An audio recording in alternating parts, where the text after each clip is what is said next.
Andy, I want to get your reaction to this, okay?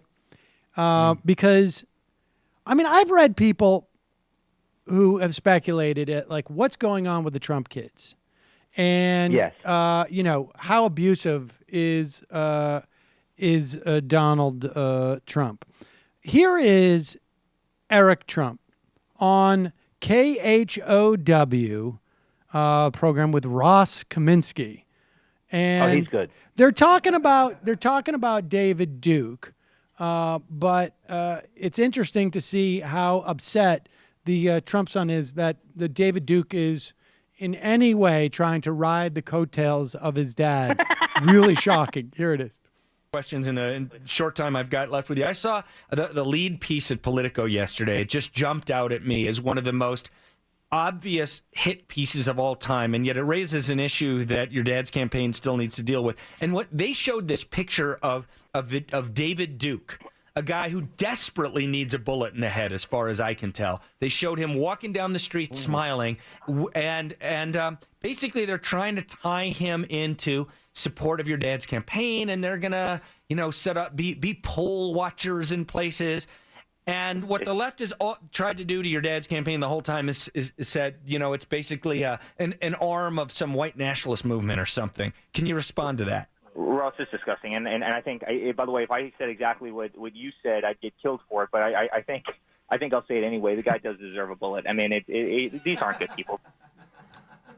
Like father, I love the way the first guy goes. He deserves a bullet in his head, as far as he can tell. Like there's a way you can tell if someone needs a bullet in his head. As far as I've analyzed the situation with David Duke, and I found he needs a bullet in his head. Was that Usse? Now which Trump kid was that? Usse or Kude? Which one was?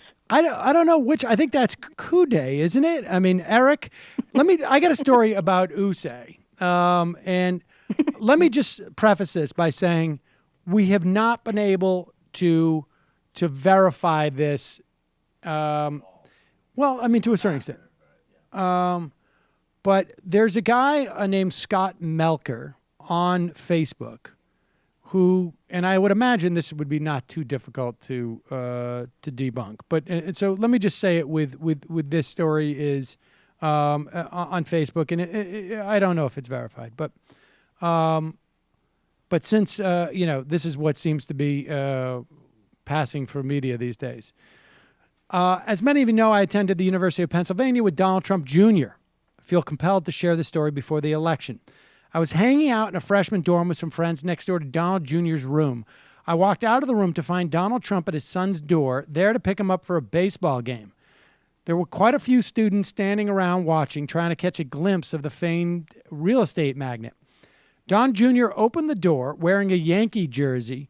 Without saying a word, his father slapped him across the face, knocking him to the floor in front of all his classmates. He simply said, "Put on a suit and meet me outside," and closed the door. And then he goes on to say, Donald Jr. was a drunk in college. Every memory I have of him is stumbling around campus or passing out in public.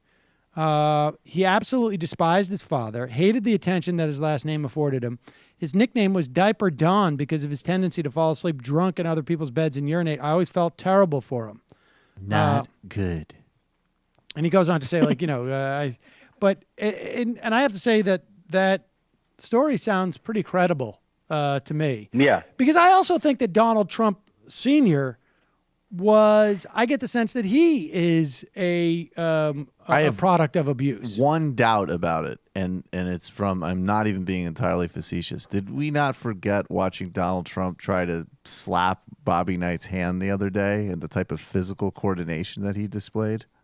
I don't know if that could translate into a slap across the face. This is a very uncoordinated I don't know. guy. My understanding is Total mess. my understanding is that he actually was a good athlete when he was younger. I mean, that is I've heard that. Well, he says he is. He definitely says he's like a great golfer. Like he lies about everything, so I don't even know. But maybe he seemed like he was able to. He was good at. I don't know. The thing is, how everybody says that the Hollywood Access Live tape wasn't shocking to he didn't. That tape was shocking to me because I just thought he was an evil, racist, fascist. I never went further than that. I just knew he was a horrible person in every way. But the way he is on that tape he's even worse than I thought he was on that tape. Like an animal who thinks that he's. I can't even explain it. It was so embarrassing. And maybe because I'm not a woman, I've never been had experienced that. But the look on the face of the woman that was greeting them, it was so embarrassing. I thought it almost made me cry of how like this woman has to withstand the hideous Billy exactly. Bush. It was horrifying to me, and maybe that's my own naivete because in my own life I don't know men like that or something. But I've never that heard contradicts some of the things that you've said to me on DM over Twitter, though, Andy. Easy, to be fair. locker room, virtual locker room. You know that when you're a stand-up comic, you can do all sorts of things. Look, I once said to you in the locker room, I said, look at the bazoombas. Did you see the bazoombas on her? Also, I say, I do her. Maybe No, isn't it your big You would do catchphrase? her. Wouldn't kick that out of bed. Yeah, wouldn't you? I wouldn't make her leave the bed because of cracker chewing.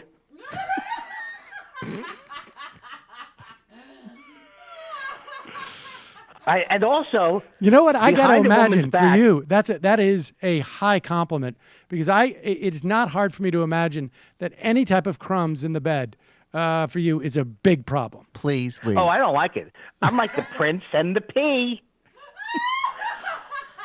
If I will occasionally, if I see a woman on the street, I'll walk up to her and go, "Yeah, you're looking at me. You're looking at me. You don't think I saw it?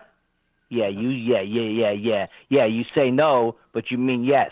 Occasionally, I've had conversations like that. Hey, it's Sam Seder. Why don't you subscribe to this channel? You can do so right over here. Subscribe.